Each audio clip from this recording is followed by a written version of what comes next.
All right. Welcome everyone to another podcast session here at High Level. We call it the high level spotlight sessions. And I've got a special couple here that are part of the high level community. And I felt the need to showcase both of them. And I don't know if you're familiar with the idea of visionary versus the integrator. And that's really what I see with this whole business. First things first, let's do a quick intro.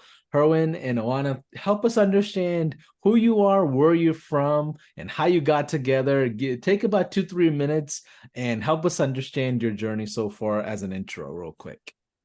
Our story in a quick nutshell, we met dancing. Juan and I met dancing. We used to own a dance studio together. Before that, we met dancing. We wanted to share our passion of dancing with others. I sort of convinced Juana to quit her corporate job to join me on doing this dance studio thing. And so yeah, anyway, and then to keep it short, and how we got here into our marketing agency that we have now. We used to own a dance studio. We figured like the HighLevel, we discovered it thanks to, so we were a part of this mastermind program. We were trying to grow our dance studio, and we were like, we had this coaches, they were using HighLevel back when it was in beta. And so then they're like, it was almost like a secret. So they told us like, hey, like, you're trying to figure out how to run your, like, how to make your follow-up work or your business, you should check out this tool. Anyway, we implemented, to cut that story short, we implemented HighLevel within like a couple of months of us implementing that into our business. We literally doubled our revenue in like 3 months. Like, and it was like, oh my God, like this is insane. Like, it's almost like one of those moments where you feel like you stumbled upon something here that like it's like a kind of like what I would imagine Jeff Bezos saw when he saw that chart, when he's like, the internet is growing at this speed, like there's something here. Same thing for us, like without any additional effort on our part, because we were capturing now the leads that were kind of falling through the cracks because of the technology that HighLevel provided, doubled our studio revenue. Anyway, we didn't think of, like, we were just excited. Our studio was growing really fast, and then COVID obviously hits. At some point also, I mean, some things inside our business, inside our dance studio, like a pipe underneath our studio broke at the same time COVID hits. Our studio, it all went, like, it was all chaotic for a while. And then Juan and I, we had like we had joined a bunch of different mastermind programs. We were like, man, we would love to do something online. And we had this idea. I mean, we tried a couple of different things, but we had this idea of like, what we did for us with this tool, with HighLevel, that worked really well. We need to help other studio owners do the same. And so that's kind of how we met, all the way up until like the inception of the idea of like, we should do something with HighLevel. Awesome. I want to help me understand your side of the story, because you got this guy convincing you to quit your corporate, I'm sure a great job, and do this online thing from home. Like, help us understand that right before COVID. That's got to be stressful and crazy. I think he didn't have to do so much convincing, actually. I was tapped out already. I was looking for something else. I had been in the corporate world for almost 9 years, I think, and I was ready to get out, and I was looking for a reason to get out. And his vision was the reason why I said, I feel comfortable letting this go and starting this together with you. Awesome. So as a great visionary, he was great at convincing and selling the idea. And it worked, because here we are. Absolutely. So those of you that are watching this podcast, one of the big common things that we see in most business launches is the idea of having a visionary behind the business and an integrator behind the business. Like, and I'm a visionary actually, and every business I've ever built, I always had a business partner of some kind that was the integrator person. And I knew that early in my journey. I knew I needed to have that person behind me to be successful. So, Hervin, like, how did you figure this out? And I know you said this was kind of like accidental finding in how you operated and figured out different strengths. Help us understand the launch itself in kind of putting together your own, essentially an online business, just in the beginning. Help us understand that first chapter. Sure. And by the way, just want to comment on the fact that you knew early on that you somehow needed a partner that did this integrator operator side of things. So that didn't come natural to us, you know. And so at the beginning, so the way it worked early on is like, you know, we close our studio, we decide to go for an online business.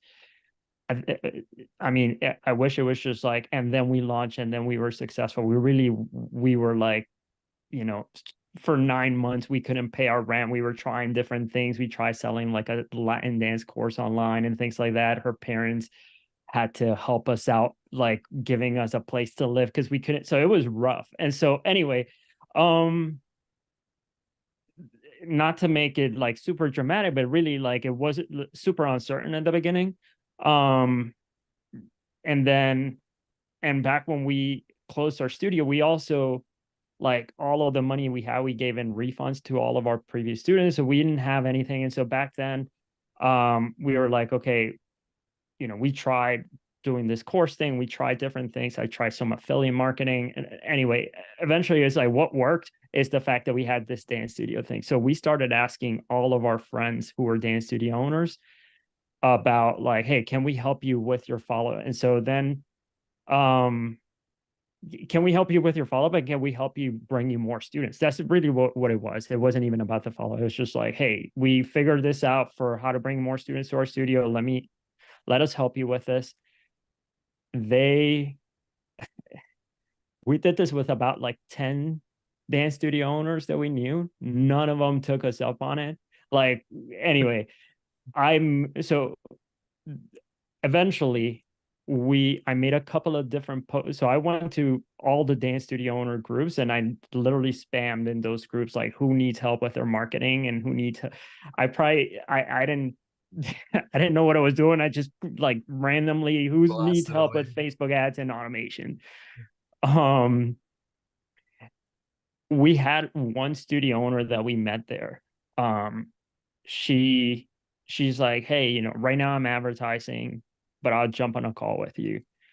So I'm jumping on a call with her, and you know, this lady, this studio owner, she was super successful, and I'm asking her what kind of results she's getting and what she's doing. She's like, oh, I'm advertising. And I'm like, fantastic. How are you following up with your leads? And she's like, I carry around a stack of index cards with me everywhere with every single lead. And I was like, look, let me help you. I'm going to build these automations for you, and it's going to do all of that for you. Anyway, she's like, and you're going to work with me for free until when? And she was super skeptical. Anyway, we eventually ended up working with this lady. We built her automations. We told her, look, we'll work for you for free until, and if it works for you, then just refer us people. In terms of knowing our responsibilities in the beginning, I mean, obviously Hervin was a visionary. You could see that he was the one who had the idea and so on. And I was essentially just there to help out with whatever was needed. Administrative work, accounting, whatever there was that I needed to catch, that's what I would do. And it was difficult in the beginning because it's not something that I enjoyed doing. Obviously, I was just very happy that we're able to build this vision together and I can support him, which is right, very natural to the integrator role. We are there to just support and catch and push forward and help. But realistically speaking, it wasn't something that I loved at that time because I had to come from a pretty big position in corporate, and I found myself doing administrative work. So I had a bit of a identity crisis, to say the least. And what's crazy is for folks that are watching this, like both y'all came from the experience of running your own business, like your own dance studio, right? And dance business. And you didn't come from the background of marketing professionals or sales professionals or automation specialists. You were essentially just running your own small business and realized what's working when it comes to automations and marketing, and decided to go to fellow businesses like yourself and say, hey, I'll work for free. Let me kind of build this with you with the intention that I'm going to create a agency or a SaaS agency type of business in the future. And, it's crazy to think that y'all are award winners now that's going to be on stage on HighLevel. And that didn't just happen overnight, right? So what I would love to do is help the audience understand what are the different responsibilities as a visionary versus the integrator. Like, what are the differences? How did you kind of bifurcate the two roles across the board? Sure. And just to kind of like touch on Juana's story a second, because that question, it wasn't obvious. Like, it wasn't like at the beginning we came in. This is why I made that note of at the beginning when you first were like, when I had my businesses, I knew that I needed somebody there to be kind of the integrated role. We didn't. So when we were trying to grow our dance studio, we were a part of these mastermind programs, trying to learn how to like market and do all these things. And so in there, these are groups that are heavily focused on the entrepreneur, right? And it's all about like, oh, the entrepreneur can make anything happen, and they have all of these ideas, and they can sell, and they can market, and like all of these things. And so like we are looking at that and we're like, oh, that's what's cool, that's what we need to be. And so like and it's a personality thing, because like we're both aiming to be this entrepreneur, but reality is like I'm right now the one that's coming up with the ideas. One is really like she's helping me as we're doing, but it's not like she is like thinking about the strategy and coming up with it. And so like at the beginning, she's kind of feeling like not just like a secondary role, but she's actually feeling like bad about her role, because she's like, I used to be this person when I in corporate, and I was like, and I had this. I mean, I don't want to speak for you, Juana, if you want to. So she was feeling totally bad at the beginning. She's like, a VA could do my job. I'm not really contributing that much value to the business. When she's saying that she went through an identity crisis, it meant like with her, Help us understand that one. And like, what was that like mentally in general? It was rough for a good year and a half. It was a long process to get out of that. Not that it was a big deal, but I was essentially so I was a forensic investigator for a Fortune 500, and it was essentially in a leadership role in a way, if you want to think about it that way, because I was running my own cases, I was running my own investigations, I would report to the committee and so on. So it's something that was very self-led. And now I'm in a position where I have to follow and I can't lead, and I don't know how to lead because I am not the one having the vision.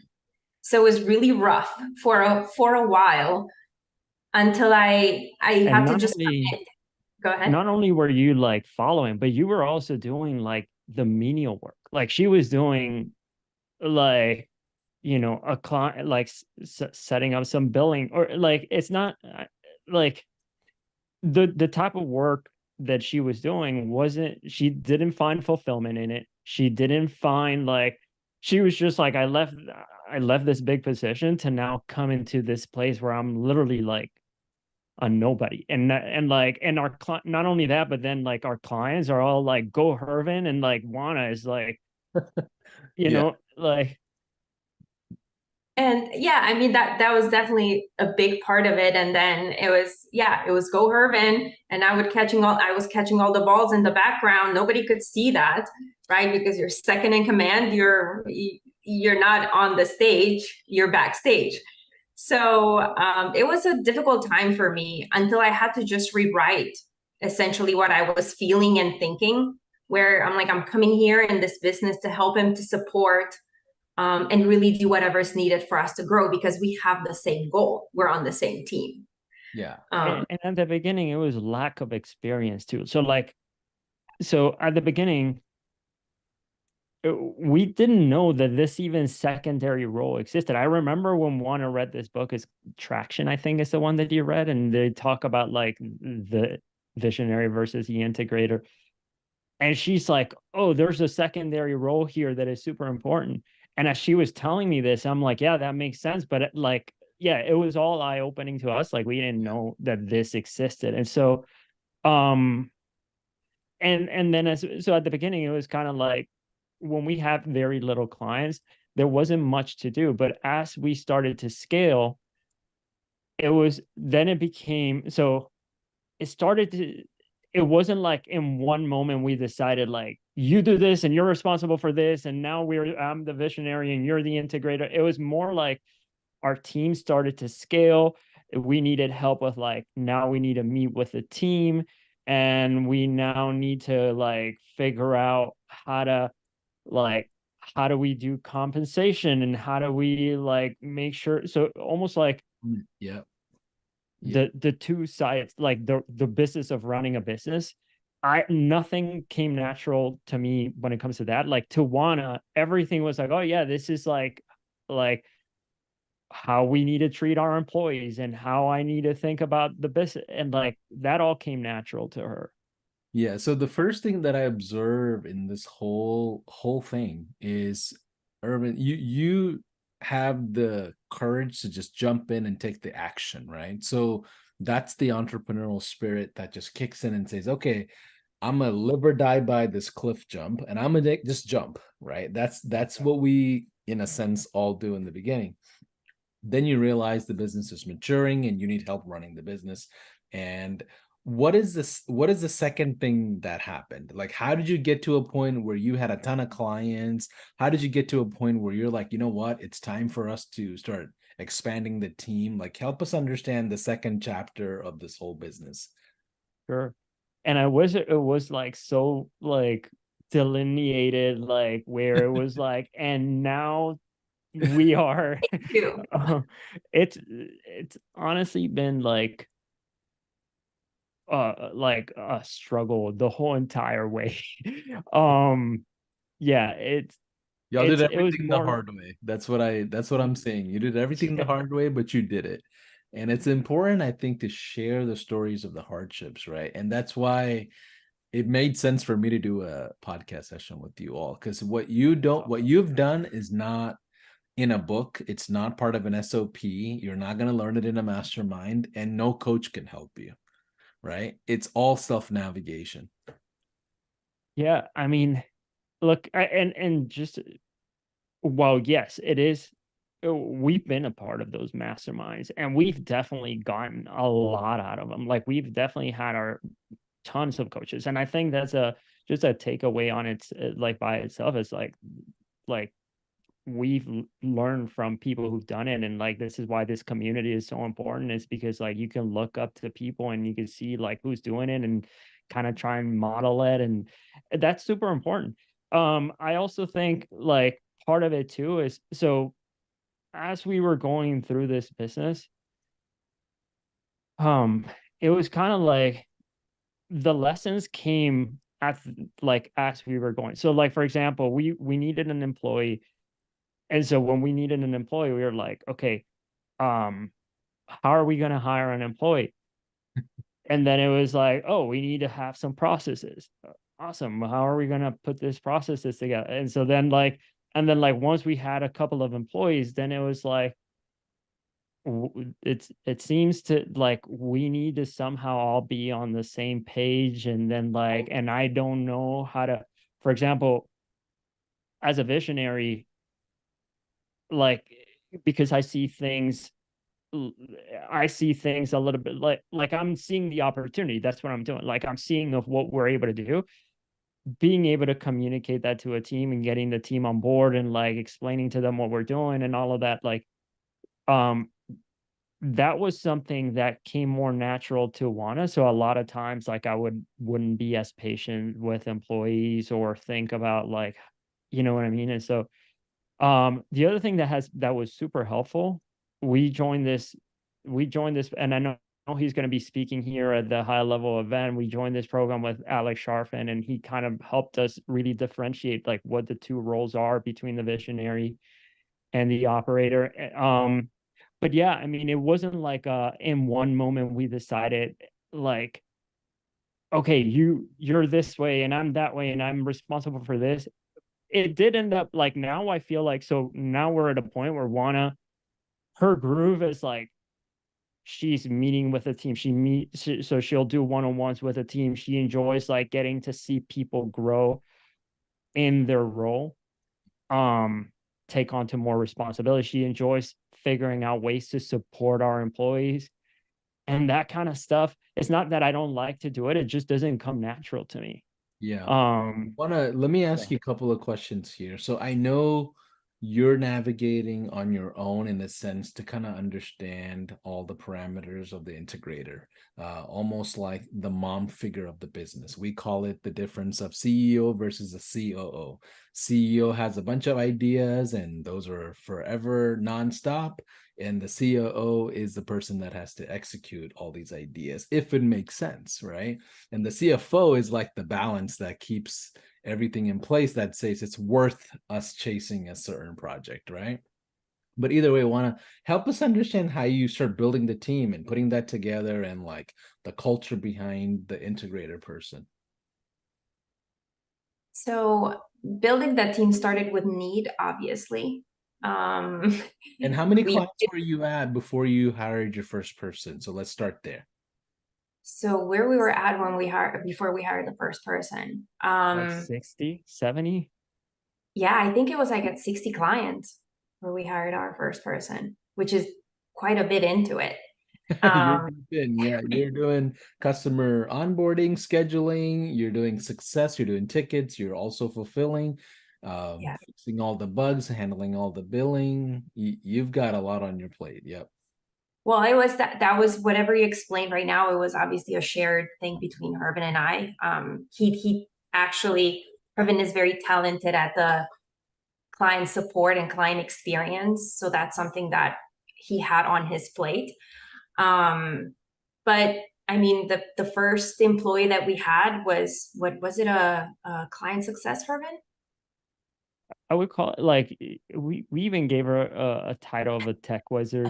She really Wizard. was helping onboarding.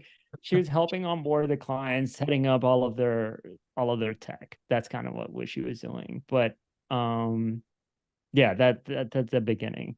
And And and I wanted to say that there was no, we didn't know even what we needed to hire for. Like, we didn't have a process, we didn't have a plan. It was just based on feel in the beginning of feeling, oh, maybe this area could be supported, or I could take this off my plate and delegate this piece to somebody. But I don't remember really knowing what we were doing, to be honest with you. If and I to were that to, point, I know Erwin said this in the beginning of our conversation. Everything was based on the customer experience, right? Yeah. Like your whole business.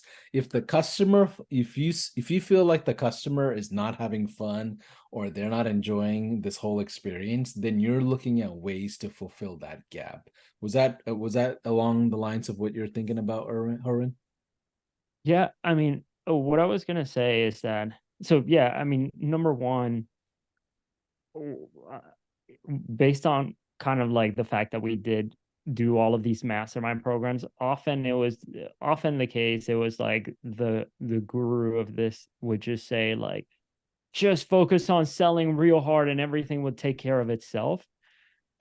Which is not to take anything away from that. Obviously, Theory like, is right, but you got to take that money and implement it in the right places.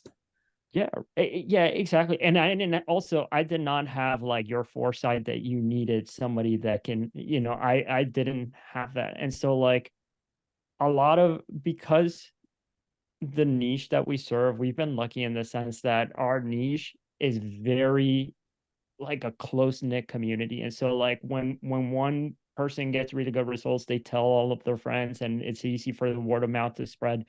So we haven't had like a real, um we haven't had to really like dive so hard into like the marketing and selling side of things.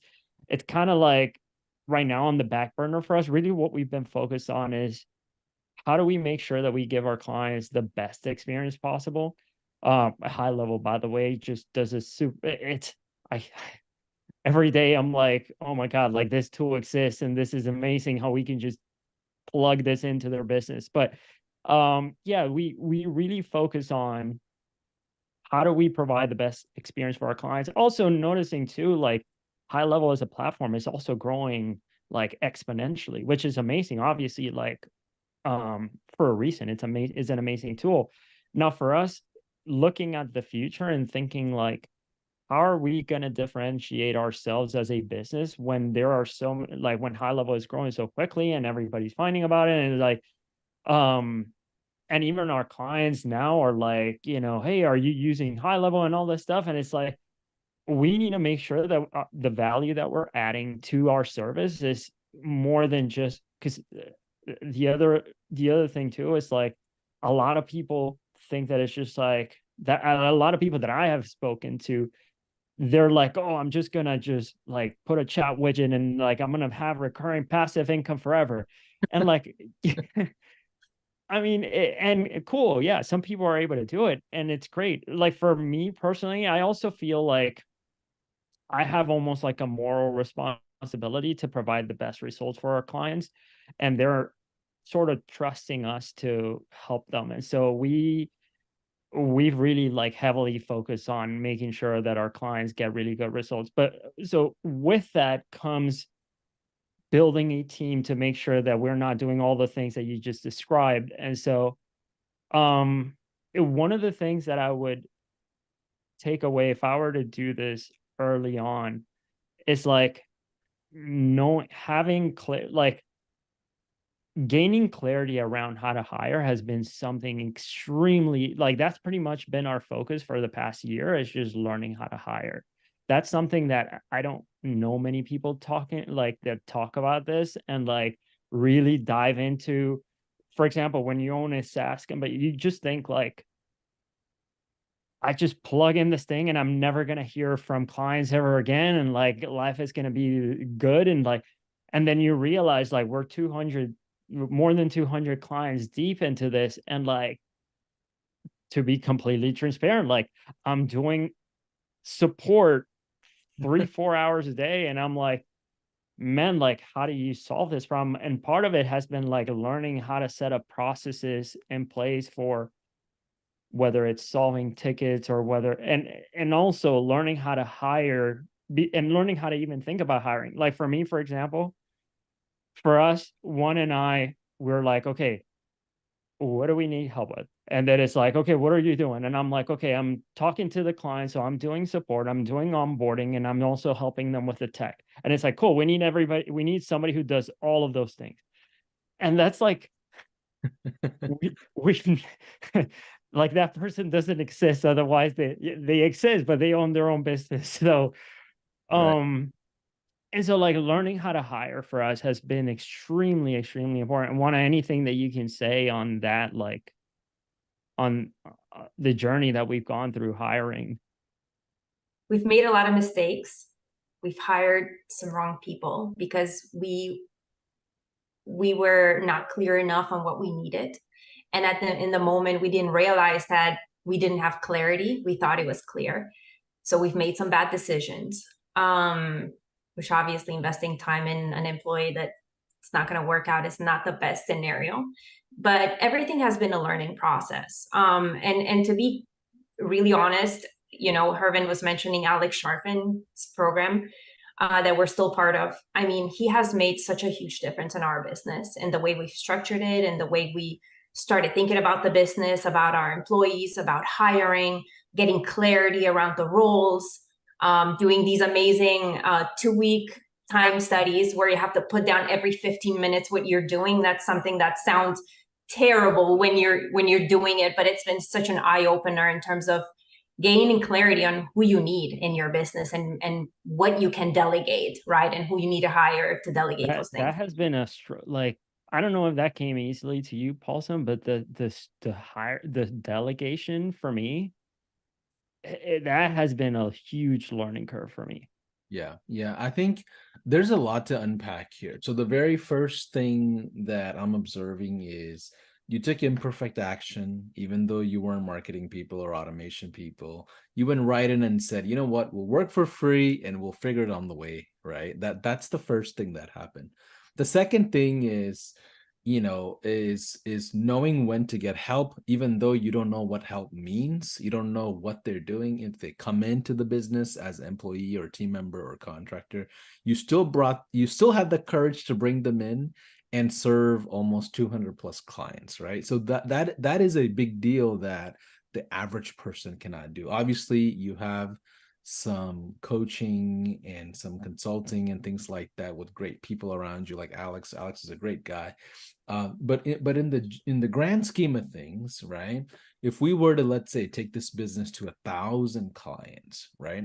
You won't be able to function in the trenches of where you are. So now it's you figuring out how to duplicate yourself, right? How do I duplicate the CEO? How do I duplicate the COO? Because you want to get to a world where people are just reporting to you on numbers on a spreadsheet of what's happening. You don't want to be doing with the trenches. So in that jump, it takes quite a bit. Couple of more questions that I have for you before we close out the podcast. How did you get to the 200 range from 60? Was that still word of mouth? Was that still the same product? Did you have certain offers? Did you have affiliate partnerships? Did you run paid ads? Like, how did you just randomly get to 200 clients? Yeah, no, that's yeah, for sure. The like literally one, like I wish I had like some, here's the webinar that I ran with the exact offer, and like here's the ad and the strategy. Like honestly, this is the worst, like this is the like what we're worst at. Like we are not Marketing people. well, we haven't, like marketing comes in, like I have studied copywriting ever like when we were trying to grow our dance studio. Like I dove into marketing a lot, and I like it a lot, but it's mostly been like our niche. We help dance studio owners. They hang out on Facebook all day long, and they're inside various groups. And so like as soon as somebody gets amazing results, they're like, oh my God, like this company helped me get amazing results. And like when somebody makes a post, I can tell because like my calendar just like it goes boom, like 5 calls. And so like this is where I'm like, I don't feel like the average person can take much away from this because of that, because it's like I wish I had better like advice.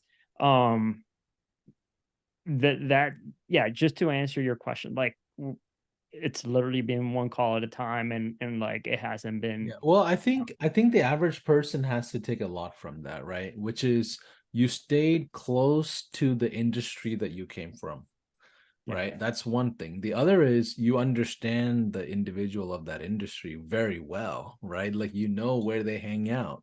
You didn't just randomly find any Facebook group or communities or masterminds. They were just natural to both of you of like, oh yeah, we know where the top players hang out and we know who to partner up with, right? So that familiarity of your environment does give you essentially like a launch pad where Sure. someone who doesn't know about the industry at all coming into this world of dance studios, like they're going to be probably lost, right? So Sure. I think that's a big thing that I think you ought to give yourself credit for. What was the second thing that you would say helped you get to like 200 plus clients? um I think the biggest thing that helped us, that I can attribute to, is literally the focus on the client experience. So like one of the things that I immediately saw that it kind of I don't hear much talk about this, but like it kind of I saw this as a whole. So like a lot of people are like, okay, do a bunch of sales. Um, for me, it was always like, okay, we are in a recurring business model, and we are in the business model of like the clients, like we need to get them to stick with us. And so like when we deconstructed that, part of that was like, okay, number one, we serve a very, I mean, our niche, they're not very tech savvy people.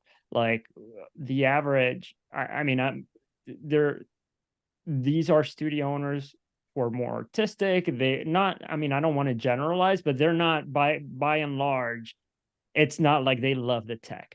And so like one of those things that we thought is like, okay, we definitely need to invest time into training them. So part of our onboarding that we focus on is we make sure that when they come in as a client, we sit down with them and we literally role play with them on the call, like where they get to use the system and we teach them how to use. So like them using the system is super important to us so that they can stick, right? So like if they don't know how to use the software, they're not going to stick. So that's something, that's a big takeaway for me, at least. Like making sure that if you're going to bring in clients, again, it isn't like you put a chat widget and you never talk to them again. Like making sure that they understand how to use the software is super important. And Yeah. Let's pause for a second, because that right, what you just described is not common, right? The average SaaS agency inside HighLevel today, and I love all of you that are watching, please don't be offended. Most of them throw a bunch of onboarding videos at them, jump on a 30-minute Zoom call and just say, here's how you log in, here's everything, blah, blah, blah, blah, blah, blah, blah. And you're like, okay, cool. You're all set. Bye. It's like you're not really teaching them how to use the platform. You're just telling them about how to use the platform. yeah, It sounds like yeah, you're doing like role playing. You're just deeply integrating in how they would do sales activities or marketing activities or automation activities. And I think that's the difference in the customer experience that you're talking about and describing, that the average SaaS agencies inside HighLevel don't provide. Maybe that has a little bit to do with how you got to 200 plus for clients. sure. Yeah, if so, the things that I would attribute to our success, that I would say here are the takeaways. Number one, definitely like ensuring your client knows how to use the software, and like literally think about that. Like for example, for us, like I spent a whole year like developing our onboarding process. So as soon as they come in, like we have every single step mapped out for the first like month, because we want to make sure that the client, and we're still working on it. We want to make sure that the client really understands how to use the software and how to maximize it. And then even then, like right now, we're taking the approach in our business where every single month, so we're hiring people, client success managers, to every single month check in with the clients, make sure that they're following up correctly with their leads, make sure that they're using the software, make sure they're maximizing. So we also created a bunch of it. So we have a ton of training, but we almost have to kind of force feed them to the clients. And so we have people that are there to do that inside our company. So like we really want to make sure that we're providing the best client experience and they're maximizing the use of our software, because otherwise it's just not going to stick. And so like because we're in this recurring, but so like what we one of our things, obviously, and it's obviously cheesy because it's like the Amazon one, but like client obsessed, like is one of our core values, and like trying to figure out ways to make their lives easier and to figure out. So we're consistently trying to figure out what the problems that our clients are that they have, and like trying to, instead Like of the them whole having to think about how to use HighLevel on their own, we're thinking for them, digesting it, and then making it super easy for them. From a tactical perspective, what that looks like is like we have, like I said, like we have a role play inside our onboarding where we teach people how to use the system, and it's literally a 90-minute call walking them through everything. And then we have another check-in call once we've launched, again, to reiterate and just answer any questions now that they've gotten a chance to use the system. We have tons of video trainings, and then we have a monthly check-in call with our clients, with our client success managers, where they get to ensure that the clients are actually using the system correctly. The client success managers will go read through their conversations to ensure that now with AI, that's going to be a game changer too. But like, yeah, I mean, that and ensuring like the processes. So like, I know what you were saying there in terms of like, because I've spoken to a bunch of SaaS owners, and I'm like, how do you onboard people? And they're like, oh, well, we just like, here's an email sequence, and like, and then we put them with like, they use like this. What I call the hope for the best email sequence, right? It's like throwing stuff at the clients and getting out of the way because they got more clients to onboard, right? But I think that comes from the marketing agency world, right? It's not a software world.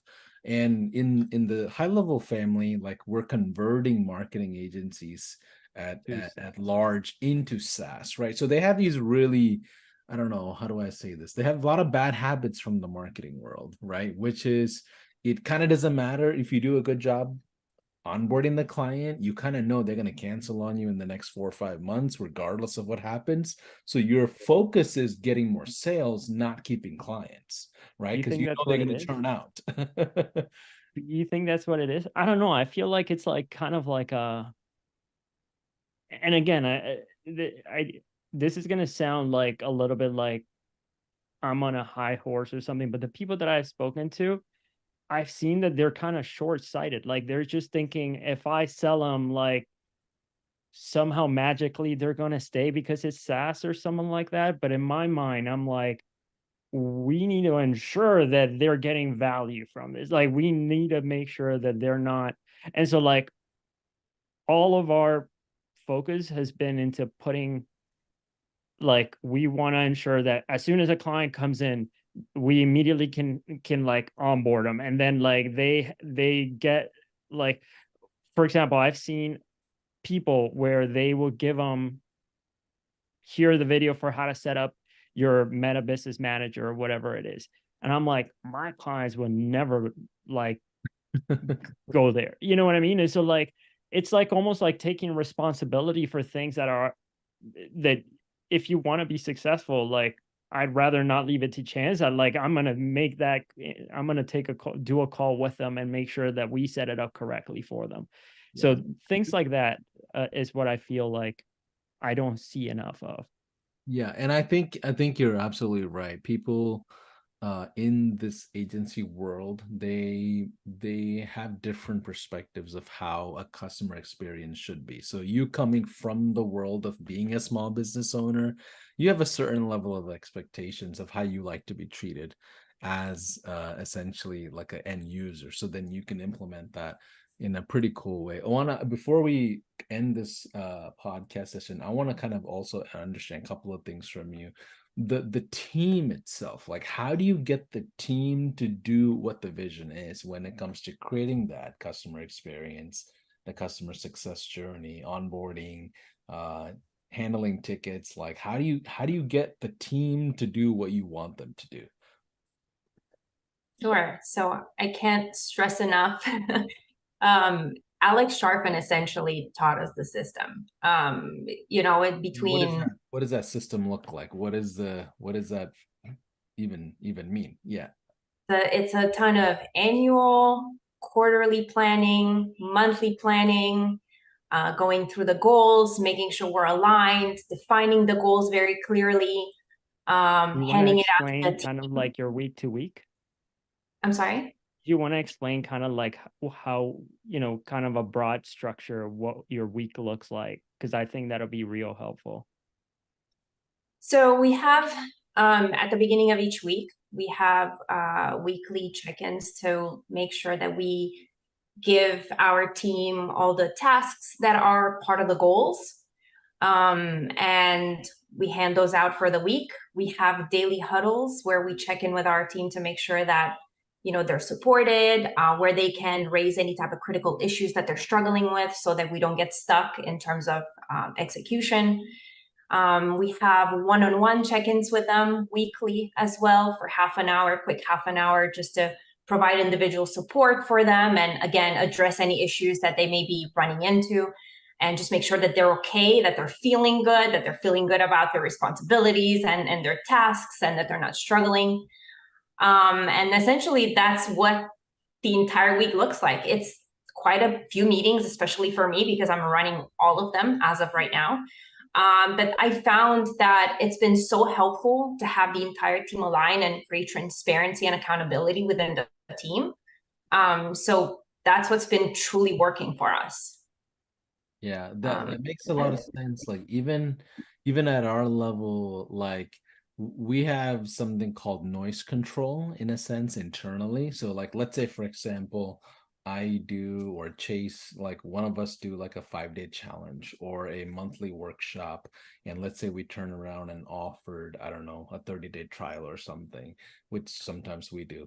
If we do something like that, the amount of tickets that go to each side of the business, you can see like all of a sudden there'll be 100 phone calls that's happening in customer success, then 1,000 tickets inside support, then another 800 tickets with our account management team, and then maybe some purchases that happen, then the number of trials go up, and then our personal calendars get full, and then Instagram messages, Facebook messages. So like what we learned is gating the right noise and what matters the most. So like sometimes, paying attention to the client onboarding is what matters more than everything else.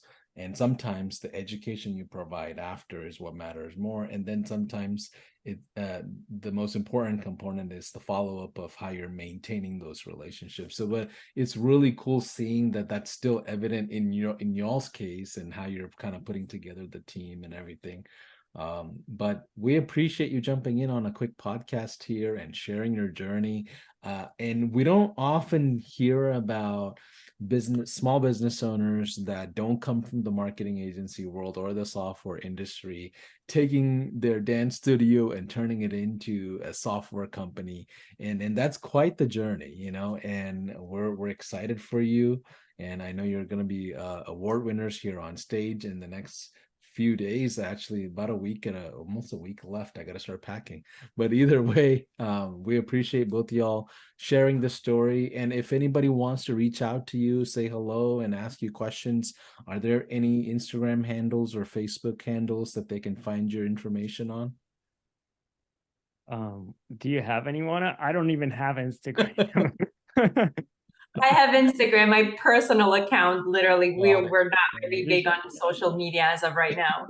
Just shoot but over I'm happy to personal... provide my Instagram account. Yeah. Well, what is your company name at least? Maybe they can take a look at it and just getmorestudents.com. Okay, so getmorestudents.com. And what exactly is the software company? Like it's what do you guys exactly provide for the space? Yeah. So we at getmorestudents.com, you'll see like it's lead generation through advertising and then SaaS through Go HighLevel through you guys. So we provide our own white level version of it. And then on top of that, like now we're working on things like integrating our software with AI and then integrating to the client software. This is a project that we're going to be working on next year. And so, yeah, I mean, just,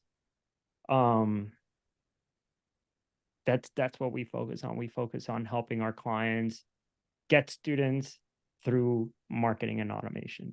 Got it. Awesome. Well, we appreciate you jumping in on the podcast. Again, we'll see you again here at the conference pretty soon, but I appreciate both of you. Take care. Appreciate it. Thank you.